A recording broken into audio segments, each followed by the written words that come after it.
Hello, my name is Abby. I'm 28 years old and recently I went through some pretty traumatic ordeals.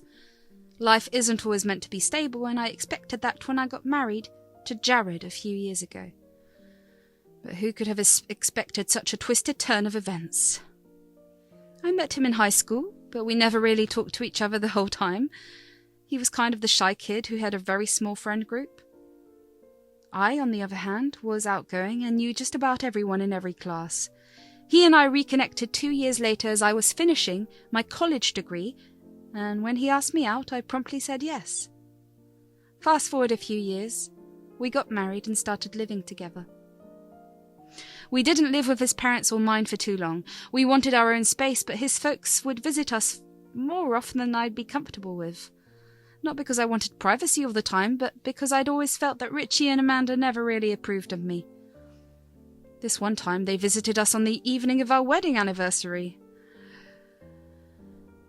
Oh my God, sweetie, is that what you're wearing on your wedding anniversary? What? Oh, sorry, it's not that time yet. Jared is on his way back from work and I came back a bit early for the special day. Oh, seriously? You have pretty loose bosses, huh? Good for you. Are you going to fix us some tea or coffee as well? Yeah, sure. Please sit down. Which one do you want, tea or coffee? Hey, whatever you can manage to not ruin. Ha ha! Richie and Amanda always threw around mean remarks disguised as jokes or clever quips. I mean, for once or twice I could say they were joking, but when they started doing it with every conversation we had, I became pretty aware that they were being sarcastic. I don't know if they thought I was stupid, but I was catching on. I chose not to retaliate because there was really no need for that. Jared was a doctor while I worked in the pharmaceutical profession. They never really looked at me kindly since they expected that he'd get married to someone who was also a doctor. That they'd made very clear from the moment they met me. Their first question to me was, "So which hospital do you work with? The Central City Hospital or some private one?" I work with a pharma company. It's related to the medical field, of course, but I'm not a doctor. I did kind of want to be a surgeon at some point, but I didn't follow through with it. I found my field to be more relatable. Oh, that's surprising. Pharmaceuticals mustn't pay as much as you'd expect, right? It does, actually. The market is huge. We even sell internationally, so I'm pretty financially stable. How lovely. So when are you guys curing cancer? Taunts like that were constant and always played off like jokes or harmless remarks. People, including Jared, usually laughed it off and I started acting similarly. Not because I believed them for what they said, but just because I wanted to become a part of the family. I know that was foolish of me, but who wouldn't want to be accepted? A few years later, Jared's shifts became a bit irregular. He'd come home later than usual and do more night shifts. He said to me that his higher-ups wanted his presence in the hospital more often. If he kept going at it, maybe he'd be promoted. I was overjoyed when I got to hear it, but there was also a hint of sadness there. Does this mean I'll be home alone at night? Just a few days a week, honey. It's not a big a deal. Plus, once I get promoted, we'll have all the time the world has to offer. I'll sit at home sipping some of your lovely coffee and we can talk all day. Well, mostly. What does that mean? You know, new positions mean new responsibilities. It's a very complicated system, but the gist of it is, if I work hard today, I'll have more time and more money tomorrow. It's all worth it, honey, believe me. I didn't understand how it all worked, but I went along with it regardless. I wanted Jared to grow as big and successful as it was possible. Soon enough, his parents started visiting us less and less. Before, they'd visit every once a week, and later it became more like once a month. Around the same time, Jared came home drunk, and I found him passed out on the couch when I woke up in the morning. His shirt had an odd odour to it. I didn't know he used such a weird feminine perfume. What happened last night? I didn't even realise when you came in. Yeah, you must have slept. One of our colleagues, Dr. Sheena, had her birthday, and so she took everyone to this cool club. It was such a fun night. I can't believe I got so hammered. But didn't you have a shift? Oh, we pushed a shift on some of the juniors. They need to learn to handle things by themselves too, you know? Plus, a little happy time never hurt anyone. I really wish you were there. I'd have to be a doctor for that, huh? Nah, nurse would be okay too. Sorry about that. I'm going to take a quick shower. My head's hurting like anything. Can you help me with some orange juice? So I did. I prepared a glass of orange juice for him, and once he was sobered up, we sat down to have breakfast. He didn't speak of the party any further. The more I asked, the more vague he'd become. I'd ask questions like, "So how long have you known this Dr. Sheena?" Not that long. She was a junior until recently. Oh, so why'd she take everyone to a party? Must be kind of an extrovert. You could say. How long were you out last night then? Was it fun? Oh, so it was. I don't know, we must have been dancing for a good while, I guess. Well, I'd really love to meet your colleagues sometime. Why don't you call them all over for dinner? What? Oh, yeah, sure. I'll call them this weekend. Sounds great! He had no crystal clear answers to give me. I'd never met his colleagues, and that felt strange, but this time he didn't dodge anything right then. I waited and thoughtfully crafted a good dinner idea for him and his friends for the weekend to come. Everything from starters to desserts was perfectly decided. I wanted to make an impression on his friends. Come Saturday, suddenly things went sideways. I still remember being so worried and anxious about everything. Jared had been out again for work and hadn't brought over his friends at the time we determined together. Out of anxiety, I called him at work, but someone else picked up. Hello? Who is this? Can you give the phone to my husband, Dr. Corner? Hey there, Abby, right? Hi, this is Dr. Sheena. Jared is a bit busy right now with a patient. His duties have skyrocketed since he's been trying to get a better position. How about you call us later on and he'll probably talk to you? What was this receptionist-like tone of hers? It was as if she was talking to some unknown person. I was his wife. I knew about this promotion, but she didn't have to say it like I knew nothing. Either way, I kept it calm and got to the point. I know about it, Sheena. I'm his wife. Can you patch me through, please? When will all of you come home for dinner? All of us? Darling, I don't know what you're talking about. Jared hasn't told us anything about going for a dinner to yours. In fact, we're going to head to mine to have dinner instead tonight. Have you already prepared food? Yes! What do you mean he didn't tell you? We've been discussing this for the whole week. Could you please give him the phone? Like I said, he's busy right now. I'll be sure to let him know to call you later, okay? Fine. What? Did he just happen to forget about the whole idea just like that? I couldn't believe it. I'd worked so hard and come home a bit early just to host all of them, and they were just going to head to this Sheena's place instead. The least he could have done was to tell me the plan a day or even a few hours early, but I got to know it from this complete stranger. I still remember how sad things were. I opened up the dinner and just served it all to myself. Eating alone when you're married and prepared to host has to be one of the saddest things out there. More importantly, there was so much food there that one person couldn't have possibly finished any of it. I didn't want to throw any of it away, so I just decided to give it to the homeless in the neighborhood. It was starting to get chilly outside, and everyone looked eager for the warm food. I felt a bit relieved. At least someone wanted to appreciate the food. Looks like Jared already had a mouthful to prepare for. When he came back, I knew there would be a war of words. What in God's name have you been up to? You didn't call me back. You didn't bring your colleagues to dinner. Which, by the way, we'd planned the whole week, and now you're just showing up like nothing's happened. Call you back? You didn't call me. I was busy, Abby. Lots of people in need today. I can't just abandon my duties, and I'm so sorry about the dinner. I just forgot about it when everything was going on. I can't believe... Wait, did you say I didn't call you? Yeah, you didn't call. Do you really think I wouldn't call you back? I called you, Jared. Dr. Sheena picked it up and said she'll tell you to call me back later on. Are you telling me she didn't say a word?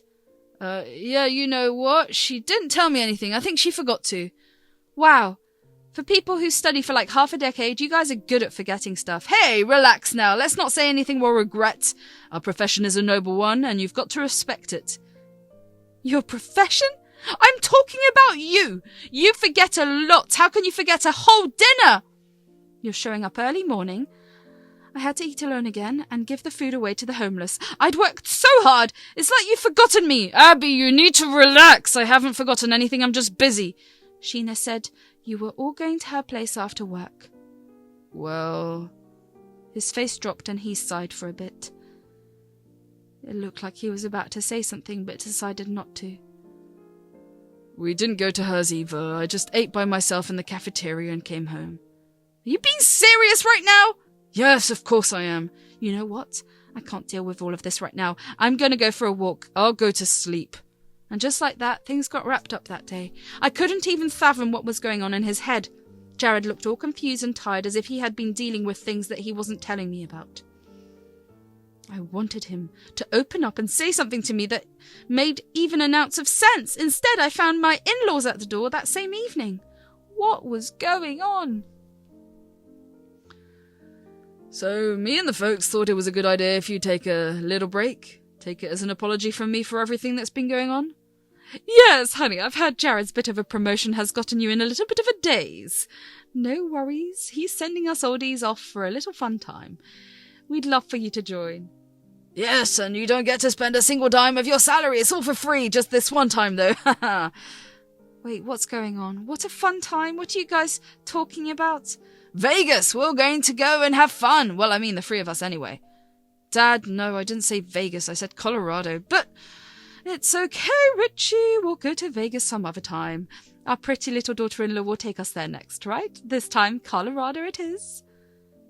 Wait, but why am I going, and why won't you be coming? I have to go to work, you know. Well, he can't come. He's got to save lives, love. And as for your job, can't you take a few of those paid leave things you'd like talking about? It'll be fun, and you won't lose any salary. Abby, hey, look, it's been too busy for us, I know that. I'm hoping to turn that around as soon as possible, okay? And consider this as a sorry for the whole dinner fiasco. Go and have fun. Mum and Dad will take care of you while you guys are there, and it's all perfect. This is so sudden. I'll have to apply for a leave, and it'll take at least a week for that to be approved. It doesn't work like that. I can't just call and take an off. I know. Take your time with it. The flights don't take off until around this time next week. Mum and Dad just showed up today to talk to you into it. Right, Mum? Dad? Absolutely. I also wanted to talk about Vegas, but that can wait. Haha, yes, it can. Anyway, what do you say, sweetie? Will you go on for some time? This place is nice this time of year. You'll get to wear your stress out there. I'm going to think about it, okay? No promises. Once things started, it was difficult to shut them off. Jared and his parents were really determined to make me go. In fact, they'd already booked my tickets too. But something about this whole idea wasn't sitting right for me. The whole dinner thing happens, and now he's just sending me away for a few days. Why? Why is the man never involved in a family plan? Somehow there's always work this, work that. I get that he's trying to get going with a better position, but should that really come at the cost of our marriage? I didn't know what to do with all of this. But there was one thing they were right about. I definitely needed a break from all the drama. It was all very upsetting, and getting away would probably be a nice decision. So I put in my leave the very next day. Almost a week later, it was time to get going. Come on, Abby, let's not slow down. Those planes don't come back reverse, you know. Yeah, I'm almost done here, don't worry. Did you guys pick up your phone chargers from the table last night? I'm not sharing mine. Why, sharing is caring. We shared our son, didn't we? Wow, sometimes I wish he hadn't. Everything all right, love? Yes, everything's fine. I'm done with the packing. Are you sure you don't want to come along? You can try and not work for once, you know. It's the weekend anyway. I know. I wish I could, but it's not happening for me. We'll go by ourselves soon, I promise. Just me and you. All right. I'll hold you to that then. Yes. Bye. The taxi was at the door. Jared looked oddly relieved that we were going on our way. I guess he was just happy that I'd finally get to take that little break I needed so badly. Either way, I was finally in a vacation mood. We had planned to go see national parks and have a little fun in Denver. My in-laws weren't the best company, but either way, I could just ignore them for a little while longer when we went there.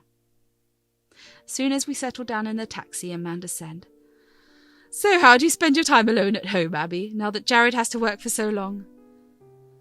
"No, I'm at work too, Amanda, so it's not that bad." "But he doesn't come back fast enough, does he?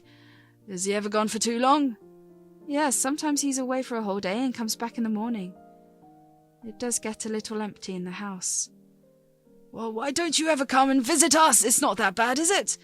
I mean, you could just take days off from work to relax with us." I don't know what you think I do, but I can't just take days off randomly, Richie. It's not how that works. Surely it can't be as important as a doctor's job, right?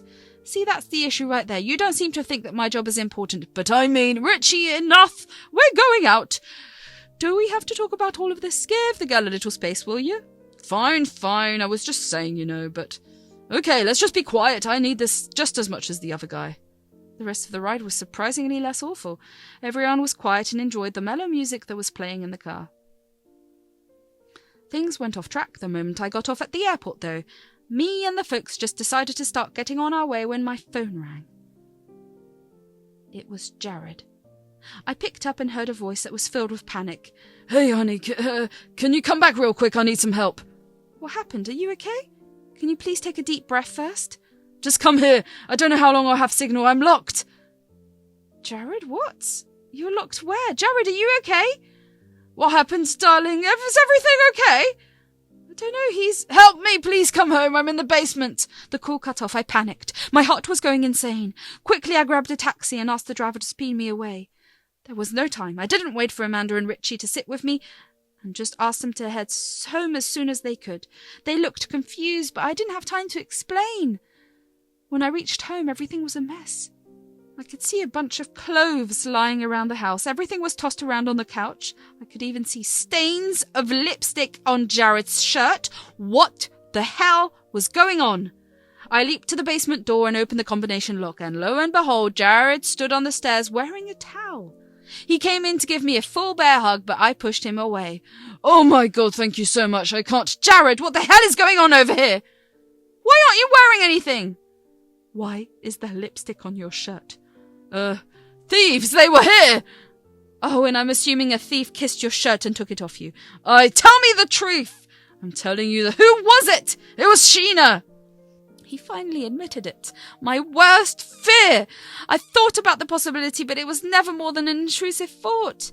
This Dr. Sheena had so much to do with everything that was going on, but in the moment, my ears couldn't quite take in everything that was said. She locked me down here. Yeah, you were. I can't believe this whole time. Maybe I should throw you back in there. Please, I'm sorry, I was stupid. She's a crazy lady. I can't do this. Please don't go. Oh, yeah? You were stupid because she turned out to be awful and not because you were betraying me? God, Jared, I'm out of here. No, please don't go. Hey! I was storming out of there when Amanda and Richie arrived in their taxi. They stopped right outside the gate and stopped that driver so he could take me back to my old apartment instead. I still owned the place, but it had no furniture or anything. It was fine by me. I just needed a place to be alone at the time. What happened, darling? Shut up, Amanda. Whoa, you can't talk to her like that. No wonder Jared likes Dr. Sheena better. So you knew about this? No, we just thought they were good friends. Have you met her? Once? You guys have ruined my life. All of you, completely insane. I can't believe I bought the whole going on a trip idea. Don't try to contact me ever again. Abby, please stop. Jared came out running from inside the house, so I quickly got into the taxi. Could barely hold in my tears as it all unfolded. I just asked the driver to get going, and he did. I cried during the ride. The driver was nice enough to not say a word. Things slowed down for a few days. I went home and invited some friends over to vent it all out. They convinced me to file for divorce, and I did it the very next week. Jared came over to convince me, but no way was happening. You don't trust a liar twice unless you're stupid, and I wasn't. Months into the arguments, the divorce finally went through. I was able to get rid of that lying swine of a husband and the annoying in-laws. I've set up my old home again now. I go to work and hang out with my friends every evening. It feels peaceful. I do miss my marriage sometimes, but I know it was never going to be the same ever again. The best I can do is look out for myself and move on, and that's what I'm going to do.